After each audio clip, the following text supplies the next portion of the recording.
শ্রাবণ মাসের আরেকটি দিন, সামনেই ঝুলন পুজো আছে আর জন্মাষ্টমী পুজো আছে। এই রকম নাড়ু বানিয়ে যদি আমাদের বাড়ির গোপালকে বা ভগবান শ্রীকৃষ্ণকে যদি এইভাবে বানিয়ে নিবেদন করা যায়, বাড়ির সবাই আপনাকে বাহবা জানাবে। কারণ নারকেল নাড়ু আমরা সবাই বানাই একদম নরম তুলতুলে মসৃণ আর সাদা ধপধপে। যদি এইরকম নাড়ু বানানো যায় কেমন হয়।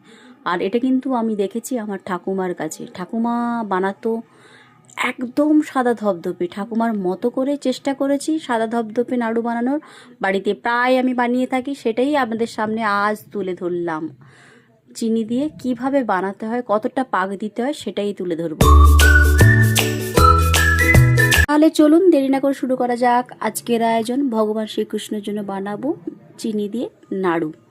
একটা নারকেল কুড়িয়ে নিয়েছি আর নিয়েছি 4-5 চামচের মতো দুধের স্বর, 150 গ্রামের মতো চিনি আর 3টে এলাচ থেতো করে নিয়েছি। এরপর একটা বড় কড়াই নিলাম, কড়াইয়ের মধ্যে দিয়ে দিলাম চিনি, থেতো করা এলাচ আর ওই দুধের স্বরটা দিয়ে দিলাম এটার মধ্যে। তারপরে একদম শেষে ওই কোড়া নারকেলটা দিয়ে দিলাম, দিয়ে এরপর হাত দিয়ে এটাকে খুব মুচড়িয়ে এটাকে মাখবো আর কি। অনেকটা সময় নিয়ে এটাকে মাখবো, পুরো চিনিটা একদম এটার মধ্যে গলে যাবে আর নারকেলটা একদম নরম হয়ে যাবে আর কি। এই মাখার ওপরেই কিন্তু নাড়ুর কালার আসে আর নাড়ু মসৃণ হয়। এইভাবে ভালো করে মেখে নিলাম। 20 থেকে 25 মিনিটের মতো এটাকে ভালো করে হাত দিয়ে মুচড়িয়ে মেখেছি। এরপর গ্যাস চালিয়ে কড়াইটা বসিয়ে দেওয়ার পরে গ্যাসটা কমিয়ে দিলাম আর কি। খুব স্পিডে করবো না, তার কারণ লালচে কালার হয়ে যাবে, নাড়ুর রং একদম সাদা হবে না আর ভালোও লাগবে, মসৃণ ভাবটা আসবে না আর কি।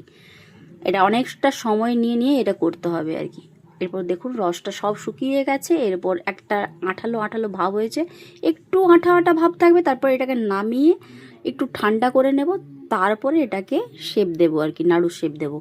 ঠাকুমাকে দেখেছি বাটি বা গ্লাসের পেছন দিয়ে আবার থালার মধ্যে ঢেলে দিয়ে এটাকে ভালো করে ঘষে এটাকে খুব মসৃণ একটা বানিয়ে ফেলতো আর কি। তো আমার এমনিতেই এটা হয়ে গেছে। এবার হাতটা ভেজা বাটির মধ্যে জল নিয়ে হাতটা ভিজিয়ে নিয়েছি। এরপর ছোট্ট ছোট্ট নাড়ুর শেপ এটাকে দিয়ে দেবো। আর আপনারা কিভাবে নাড়ু বানান আপনারাও সেটা আমার কমেন্টে এসে জানাবেন। আর প্লিজ লাইক শেয়ার কমেন্ট করতে বলবেন না যেন। আগামী দিন কি মিষ্টি দেখতে চান সেটাও আমাকে জানাবেন। আর আপনারা একবার জয়গোপাল বলে লিখে কমেন্ট করুন। টাটা।